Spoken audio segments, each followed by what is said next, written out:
नमस्कार। जब भी हम भारत के बड़े बड़े महान साम्राज्यों की बात करते हैं ना, तो दिमाग में अक्सर नाम आते हैं उत्तर भारत के, है ना? मौर्य, गुप्त, मुगल।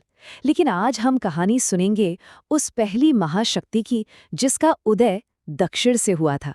हम बात कर रहे हैं सातवाहन साम्राज्य की, जिसने दक्कन के पठार से अपनी हुकूमत चलाई। सोचिए, मगध का राज अब खत्म हो चुका था। मौर्य चले गए, शुंग का दौर भी गुजर गया और उनके बाद कण्व वंश, वो भी बस इतिहास बनकर रह गया। मतलब उत्तर भारत में एक तरह का पावर वैक्यूम बन गया था, एक खालीपन। और इस बार इस खालीपन को भरने के लिए जो नया सूरज उग रहा था, वो दक्षिण से था। तो चलिए जरा इनके पूरे सफर पर एक नजर डालते हैं। लगभग 450 साल की कहानी है ये। शुरुआत होती है 230 बीसीई में सिमुक नाम के एक शासक से, जिन्होंने इसकी नींव रखी। फिर आता है इनका स्वर्ण युग गौतमीपुत्र शातकर्णी के दौर में, जिन्होंने 124 सीई में शकों पर एक ऐसी जीत हासिल की जिसने इतिहास बदल दिया। और फिर 220 सीई आते आते ये महान साम्राज्य भी इतिहास का हिस्सा बन गया। तो सवाल ये है कि ये सब शुरू कैसे हुआ? देखिए, मगध की ताकत तो कमजोर पड़ ही रही थी, और इसके साथ ही भारत का जो सत्ता का केंद्र था, वो अब उत्तर से फिसलकर दक्षिण की तरफ जा रहा था। और इस पूरे बदलाव को लीड कर रहा था एक नया हीरो। और इस कहानी के पहले हीरो थे सिमुक।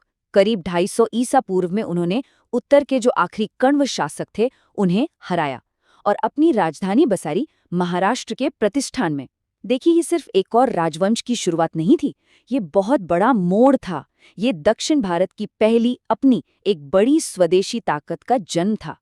लेकिन किसी भी नई ताकत के लिए रास्ता आसान तो होता नहीं है ना?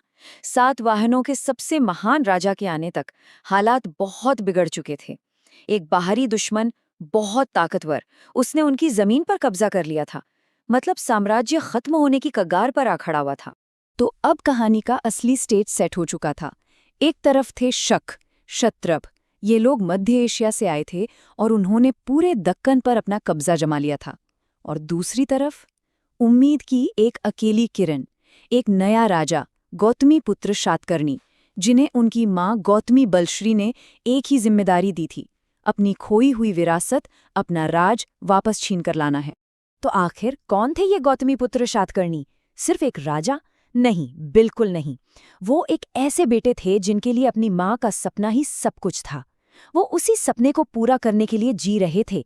और जैसा कि हम आगे देखेंगे, उनकी ताकत के पीछे एक और शक्ति भी थी। ये जो लाइन आप देख रहे हैं, इसे किसी और ने नहीं, उनकी रानी ने एक शिलालेख पर लिखवाया था, अपने पति की तारीफ में। सोचिए, ये सिर्फ पत्थर पर लिखे हुए शब्द नहीं है, ये उस प्यार का, उस सपोर्ट का सबूत है जिसने एक राजा के अंदर वो आग भरी कि उसे अपनी जमीन वापस जीतनी ही है। और बस यहीं से कहानी अपने क्लाइमैक्स पर पहुंचती है। अब शुरू होने वाला था एक ऐसा सैन्य अभियान, एक ऐसा युद्ध जो शक की ताकत को जड़ से उखाड़ फेंकेगा और गौतमीपुत्र को बना देगा तीनों समंदरों का स्वामी। तो ये जबरदस्त जीत मिली कैसे? ये कोई तुक्का नहीं था, बल्कि एक शानदार 3 चरणीय रणनीति थी। 1224 ईस्वी की बात है। पहला कदम, नासिक में शक शासक नहापान को एक निर्णायक लड़ाई में हराना। दूसरा कदम, मालाबार तट पर उनके जितने भी बंदरगाह थे, जहां से उनका पैसा आता था, उन सबको तबाह कर देना, मतलब उनकी आर्थिक कमर ही तोड़ दो। और तीसरा और आखिरी कदम, सौराष्ट्र में जो उनका आखिरी गढ़ बचा था, उसे भी जीत लेना। बस इस एक अभियान ने शकों की ताकत को हमेशा के लिए खत्म कर दिया। इस शानदार जीत के बाद गौतमीपुत्र को एक उपाधि मिली जो उनकी ताकत की पूरी कहानी कहती है, त्रिसमुद्रतोय पीतवाहन। क्या मतलब है इसका? इसका मतलब है वो जिसके घोड़ों ने 3 समंदरों का पानी पिया हो। कौन से 3 समंदर? अरब सागर, बंगाल की खाड़ी और हिंद महासागर। ये सिर्फ एक उपाधि नहीं थी, ये पूरे दक्षिण भारत पर उनके एक छत्र राज का ऐलान था। लेकिन देखिए, एक महान राजा का काम सिर्फ जंग जीतना तो नहीं होता है ना? असली काम तो उसके बाद शुरू होता है। और इस जीत ने भी एक नए दौर की शुरुआत की, एक ऐसा दौर जहां शांति थी, तरक्की थी, जिसे हम आज सातवाहन स्वर्ण युग के नाम से जानते हैं। तो इस स्वर्ण युग में क्या क्या हुआ? अरे बहुत कुछ। उनका व्यापार सीधा रोमन साम्राज्य तक होता था। हमारे यहाँ के मसाले, कपास, रोम में उनकी जबरदस्त मांग थी।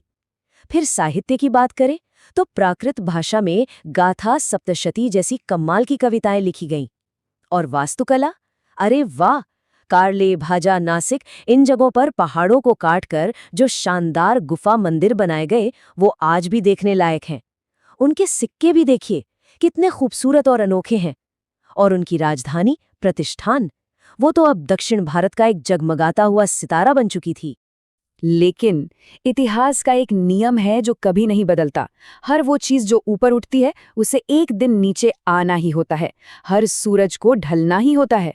तो फिर सवाल वही है, दक्षिण का ये महान साम्राज्य आखिरकार खत्म कैसे हुआ? गौतमीपुत्र शातकर्णी के बाद वो बात नहीं रही।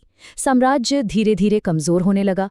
220 ईस्वी आते आते घर के अंदर ही लड़ाइयां शुरू हो गई और बाहर से इक्ष्वाकु और पल्लव जैसी नई ताकतें सिल उठाने लगीं। और नतीजा वही हुआ जो होता है, महान साम्राज्य टुकड़ों में बिखर गया। और ये पूरी कहानी हमें एक बहुत ही दिलचस्प सवाल के साथ छोड़ जाती है। सोचिए जरा, एक तरफ है दक्षिण के हीरो गौतमीपुत्र शातकर्णी, जिन्होंने अपने साम्राज्य को एक बाहरी दुश्मन से बचाया, और दूसरी तरफ हैं उत्तर के नायक पुष्यमित्र शुंग, जिन्होंने मौर्य साम्राज्य के गिरने के बाद उत्तर भारत को अंदर से बिखरने से बचाया। तो साम्राज्य का बड़ा रक्षक कौन हुआ? वो जिसने बाहरी खतरे से बचाया या वो जिसने अंदरूनी टूट फूट को रोका? इस पर सोचिएगा जरूर।